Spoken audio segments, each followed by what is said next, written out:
La chèvre du Rove est avant tout présente dans le grand quart sud-est de la France. Elle est trapue et reconnaissable à ses grandes cornes en spirale. Chez les mâles, les cornes peuvent faire jusqu'à 1,20 m d'envergure. La couleur de la robe est le plus souvent rouge, mais le noir, le gris et le crème sont admis, ainsi que leur combinaison. C'est une race rustique, bien adaptée au climat aride de sa région d'origine et capable de valoriser une végétation de collines rare et très pauvre. Longtemps pourchassée pour son appétit un peu trop féroce dans les arbres, elle est aujourd'hui utilisée pour entretenir des terrains sujets aux incendies. La chèvre du Rove est originaire d'un petit village près de Marseille, dans les Bouches-du-Rhône, qui lui a donné son nom.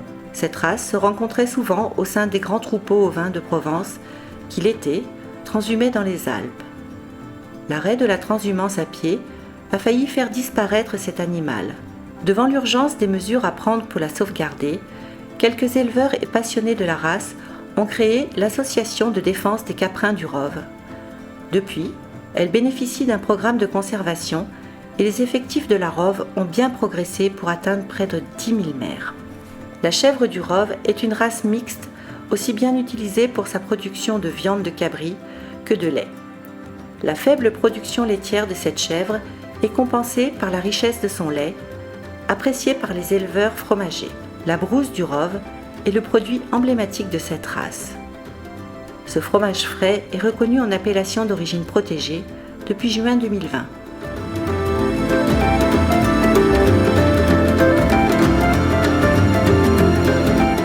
Nous nous sommes installés en 96, il y a 25 ans, avec des chèvres du Rove dès le départ.